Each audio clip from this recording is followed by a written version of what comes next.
बिस्मिल्लाहिर्रहमानिर्रहीम। अज असी पंजाब के एक अहम तारीखी इलाके सांगला हिल मौजूद हाँ। साढ़े पिछे पहाड़ी जिहड़ा कि सांगला कबीले दे नाल इलाका मशहूर तारीख दे विच मिलदा है। अज असी इत्थे मौजूद हाँ कूक पाकिस्तान कूक की टीम दे नाल। मेरे नाल चौधरी मोहम्मद नदीम अशरफ ते मोहम्मद उस्मान भट्टी मौजूद ने, तो कुछ साथी पहाड़ी दे कोल बैठे ने। साडा मकसद ये है कि पंजाब के तारीखी मकामात नूं वीडियो जरिए महफूज करना तो लोगों ताईं सही मालूमात पहुँचाना। अज 27 पो 2077 बिक्रमी है तो जनवरी की 9 तारीख है। साडा मकसद ये सी कि पंजाब पंजाबी ते पंजाबी रहतल बहतर नूं लोकां दे सामने उजागर करना।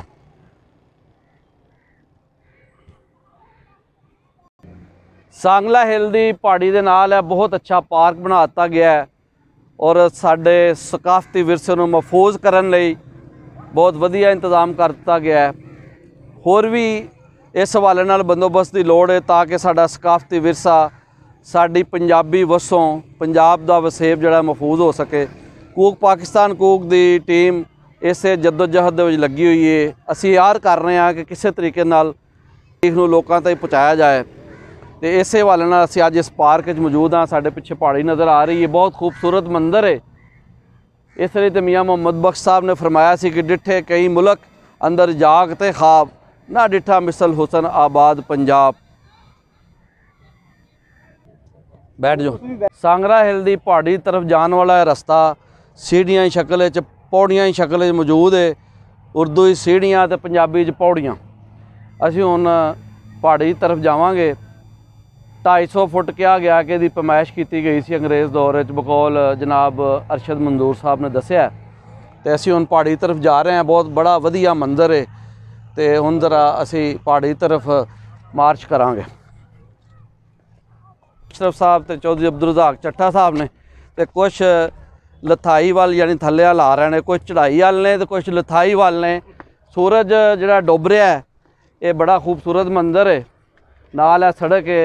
अगर वेख्या जाए तो इहो जिहा वधिया रहतल बहतल का नमूना घट ही मिलेगा। बहुत वधिया नज़ारा। और सामने जरा इंजन भी जूम करके विखाओ जिहड़ा सारा। उस्मान भट्टी साहब जरा इंजन नूं जरा जूम करो जिहड़ा इत्थों पत्थर लैके जांदा सी। हाँ जी।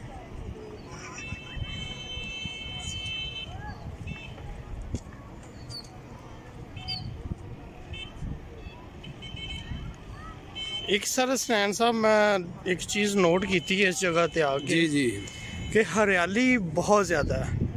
हरियाली तो साडे खित्ते की खूबसूरती है ना जी। जी इस चीज़ नूं थोड़ा जा हुक्मराना नूं और सोचना प्रमोट करना चाहिए। प्रमोट करना चाहिए इस चीज़ से। काफ़ी अच्छा है। देखो एक छोटी झील है नज़र आ रही है, बहुत प्यारा व्यू बनाया गया है। ये आल दुआले बूटे लगे ने। तफरीह दे मकसद लिए इस चीज़ को इस्तेमाल किया जा सकता है। एक अच्छी तफरीह गाह बन सकती है कि लोगों के जड़ा नफसियाती इलाज जड़ा उन्हां दे गमां दा इलाज है कि तफरीह बहुत अच्छी तफरीह दी जा सकती है और इन्हें इंटरनेशनल सतह पर भी उजागर किया जा सकता है।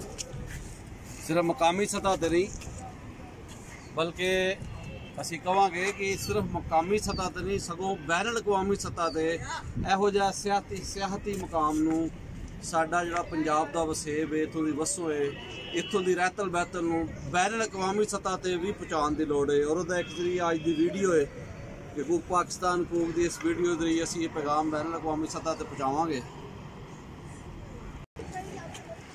साडा बड़ा खूबसूरत सियाहती मकाम जिहदी उंचाई के उत्ते इस टाइम असीं बुलंदी ते मौजूद हाँ। तो इत्थे बहुत सारे लोग सैर सियाहत वास्ते आए हुए हैं। आल दुआले का बड़ा वधिया मंजर है। तो मौसीकी की महफिल भी सजी हुई है पहाड़ी की चोटी के उत्ते। सांगला हिल की इस पहाड़ी की चोटी उत्ते इस टाइम महफिल मौसीकी बरपा है।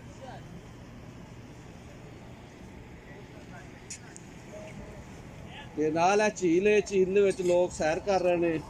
एक कश्ती उत्ते बह के नाल पाकिस्तान का झंडा लगा होया माशाल्लाह।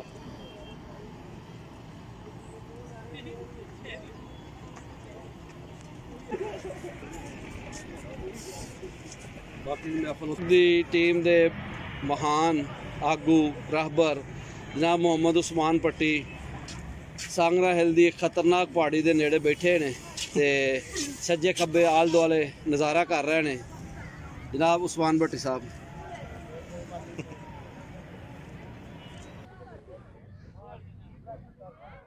ਅੱਜ ਦਾ ਦਿਨ ਜੀ ਸਾਡੇ ਲਈ ਬਹੁਤ ਯਾਦਗਾਰ ਹੈ ਕਿ ਅਸੀਂ ਪੰਜਾਬ ਦੇ ਇੱਕ ਤਾਰੀਖੀ ਮਕਾਮ ਯਾਨੀ सांगला हिल ਦਾ ਵਿਜ਼ਿਟ ਕੀਤਾ, ਇੱਥੋਂ ਦਾ ਦੌਰਾ ਕੀਤਾ ਤੇ ਕੂਕ ਪਾਕਿਸਤਾਨ ਕੂਕ ਦੀ ਟੀਮ ਨੇ ਪੰਜਾਬ ਦੇ ਸਕਾਫਤੀ ਵਿਰਸੇ ਨੂੰ ਮਹਿਫੂਜ਼ ਕਰਨ ਲਈ ਇੱਕ ਅਮਲੀ ਤੌਰ ਤੇ ਕਾਰ ਕੀਤਾ ਤੇ ਸਾਡੇ ਨਾਲ ਪੰਜਾਬੀ ਦੇ ਮਹਾਨ ਸ਼ਾਇਰ ਜਨਾਬ ਅਰਸ਼ਦ ਮੰਜ਼ੂਰ ਸਾਹਿਬ ਵੀ ਮੌਜੂਦ ਨੇ।